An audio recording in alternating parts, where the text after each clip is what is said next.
क्या हो अगर मैं आपको बताऊं कि समय में यात्रा करना सिर्फ फिल्मों की कहानी नहीं बल्कि हकीकत भी हो सकता है। सोचिए, अगर आपको मौका मिले अपने अतीत में जाकर अपनी गलतियां सुधारने का या भविष्य में जाकर यह देखने का कि आपकी ज़िंदगी कैसी होने वाली है, क्या आप जाएंगे? लेकिन सवाल ये है, क्या सच में टाइम ट्रेवल मुमकिन है या ये सिर्फ एक मिथ है?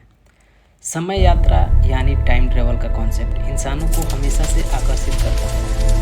फिल्मों और कहानियों में हमने इसे कई बार देखा है, लेकिन असल ज़िंदगी में इसकी सच्चाई क्या है, इसे समझने के लिए हमें विज्ञान की तरफ देखना होगा। महान वैज्ञानिक अल्बर्ट आइंस्टाइन ने अपने सापेक्षता के सिद्धांत में बताया है कि समय एक समान नहीं चलता, बल्कि यह गति और गुरुत्वाकर्षण पर निर्भर करता है।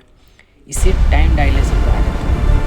इसका मतलब है कि अगर कोई व्यक्ति बहुत तेज गति से यानी प्रकाश की गति के करीब यात्रा करता है तो उसके लिए समय धीमा हो जाता है। मान लीजिए, एक अंतरिक्ष यात्री कई सालों तक बहुत तेज गति से अंतरिक्ष में घूमता है और फिर पृथ्वी पर वापस आता है, तो उसके लिए शायद सिर्फ 5 साल बीते होंगे, लेकिन पृथ्वी पर 20 या 50 साल गुजर चुके होंगे। इस The तरफ वह frequency is व्यक्ति locked. No भविष्य में drift. पहुंच चुका Good. होगा।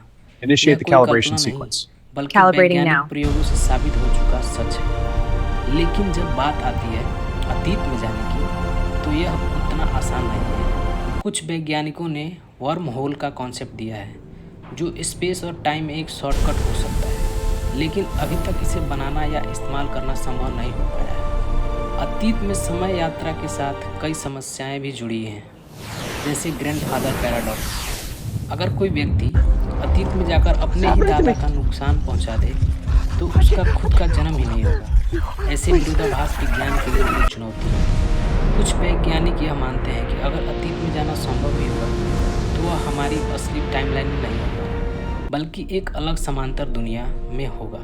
यानी आप इतिहास को बदल नहीं पाएंगे, बल्कि एक नई कहानी बना देंगे। तो निष्कर्ष ये है कि भविष्य में समय यात्रा करना विज्ञान के अनुसार संभव है और इसके प्रमाण भी मौजूद हैं, लेकिन अतीत में जाना अभी भी एक रहस्य बना हुआ है।